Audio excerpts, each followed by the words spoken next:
ke-13 dan Matius yang ke-14. Dalam Matius yang ke-13, perumpamaan tentang seorang penabur. Pada hari itu keluarlah Yesus dari rumah dan duduk di tepi danau. Lalu datanglah orang banyak berbondong-bondong dan mengerumuni dia, sehingga ia naik ke perahu dan duduk di situ, sedangkan orang banyak semuanya berdiri di pantai. Ia menyampaikan banyak hal dalam perumpamaan kepada mereka. Katanya, adalah seorang penabur keluar untuk menabur. Pada waktu ia menabur, sebagian benih itu jatuh di pinggir jalan, lalu datanglah burung dan memakannya sampai habis. Sebagian jatuh di tanah yang berbatu-batu yang tidak banyak tanahnya, lalu benih itu pun segera tumbuh karena tanahnya tipis. Namun sesudah matahari terbit, layulah tanaman itu dan menjadi kering karena tidak berakar. Benih yang lain jatuh di tengah semak duri, lalu makin besarlah semak duri itu dan mengimpitnya sampai mati. Benih-benih lainnya jatuh di tanah yang baik lalu berbuah. Ada yang 100 kali lipat, ada yang 60 kali lipat, ada yang 30 kali lipat. Siapa bertelinga hendaklah ia mendengar. Kemudian datanglah murid-muridnya dan bertanya kepadanya, mengapa engkau berkata-kata kepada mereka dalam perumpamaan? Jawab Yesus, kepadamu diberi karunia untuk mengetahui rahasia-rahasia kerajaan surga, tetapi kepada mereka tidak. Sebab siapa yang mempunyai kepadanya akan diberi, sehingga ia berkelimpahan. Tetapi siapa yang tidak mempunyai, apapun yang ada padanya akan diambil darinya. Inilah sebabnya aku berkata-kata dalam perumpamaan kepada mereka, sekalipun melihat, mereka tidak melihat, sekalipun mendengar, mereka tidak mendengar dan tidak mengerti.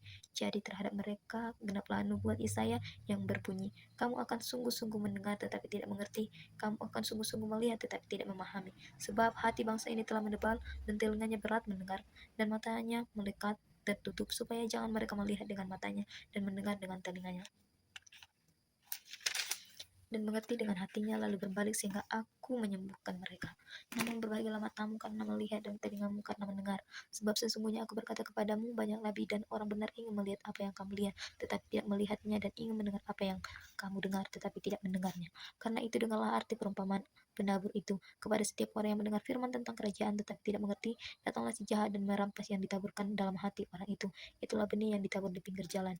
Yang ditaburkan di tanah yang berbatu-batu artinya orang mendengar firman itu dan segera menerimanya dengan gembira, namun ia tidak berakar dan tahan sebentar saja. Apabila datang penindas atau penganiaya karena firman itu, orang itu pun segera mental. Dan ditaburkan di tengah semak duri artinya orang mendengar firman itu lalu khawatir dunia ini dan tipu daya kekayaan menghimpit firman itu sehingga tidak berbuah. Yang ditaburkan di tanah yang baik artinya orang mendengar firman itu dengan mengerti, dan karena ia berbuah, ada yang 100 kali lipat, ada yang 60 kali lipat, ada yang 30 kali lipat. Perumpamaan tentang ladang di antara gandum. Yesus menyampaikan suatu perumpamaan lain lagi kepada mereka. Katanya, kerajaan surga itu seumpama orang yang menaburkan benih yang baik di ladangnya.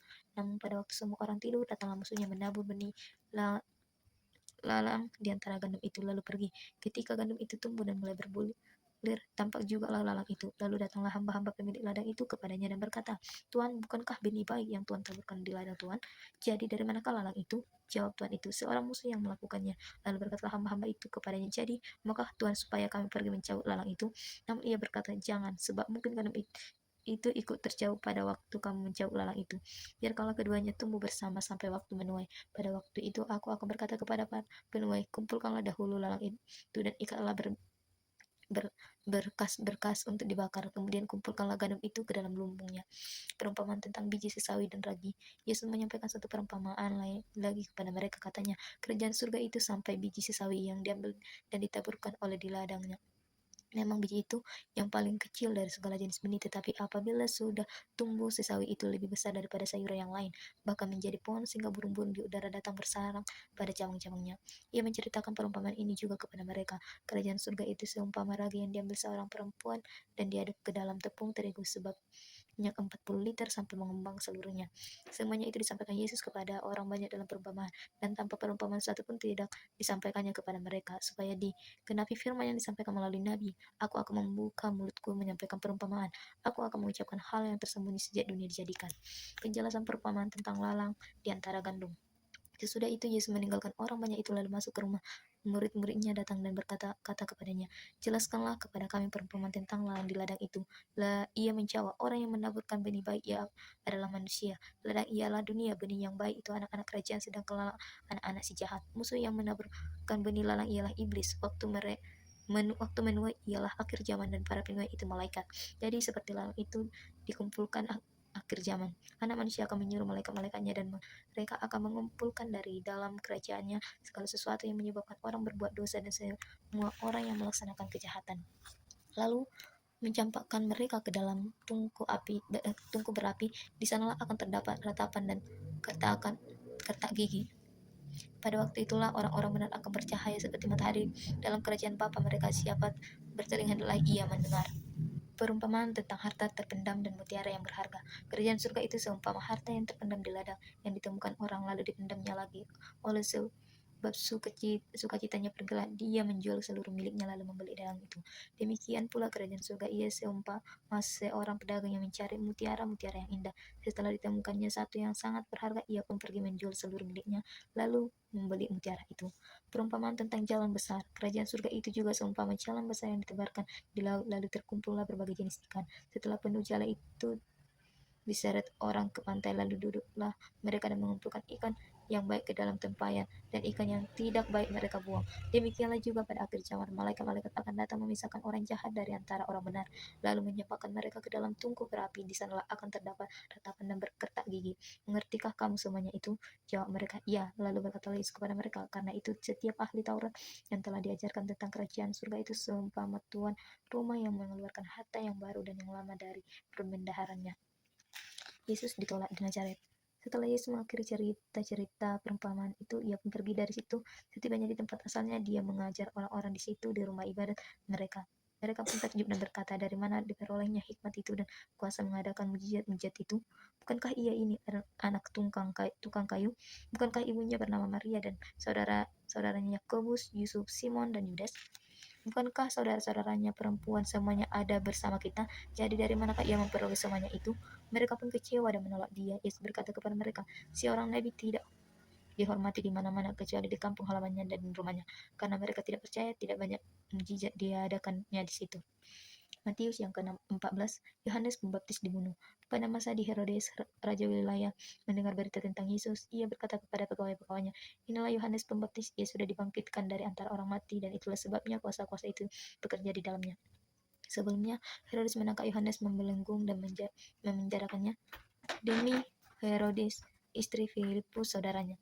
Sebab Yohanes berkali-kali menegurnya, katanya, tidak diperbolehkan bagimu memperistri Herodias. Walaupun Herodes ingin membunuhnya, ia takut akan orang banyak yang memandang Yohanes sebagai nabi.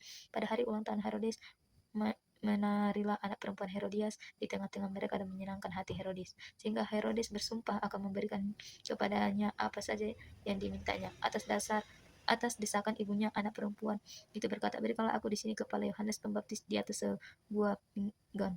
Sedihlah hati raja, tetapi karena sumpahnya, karena tamu-tamunya diperintahkannya juga untuk memberikannya. Disuruhnya memenggal kepala Yohanes di penjara. Kepala itu pun dibawa orang di sebuah pinggan dan diberikan kepada gadis itu, lalu ia membawanya kepada ibunya. Murid-murid Yohanes Pembaptis datang mengambil mayatnya dan menguburkannya. Kemudian pergilah mereka memberitahukannya kepada Yesus. Yesus memberi makan 5.000 orang.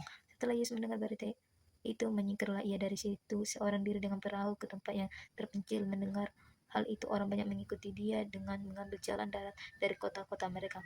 Ketika Yesus mendarat, ia melihat orang banyak yang besar jumlahnya. Bergeraklah hatinya oleh belas kasihan kepada mereka, dan ia menyembuhkan mereka yang sakit.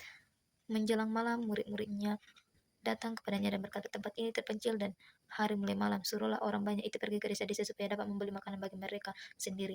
Yesus berkata kepada mereka, tidak perlu mereka pergi, kamu harus memberi mereka makan. Jawab mereka, yang ada pada kami di sini hanya 5 roti dan 2 ikan. Yesus berkata, bawalah kemari kepadaku. Lalu ia menyuruh orang banyak itu duduk di rumput. Setelah mengambil 5 roti dan 2 ikan itu, Yesus menegadakan ke langit dan mengucap syukur.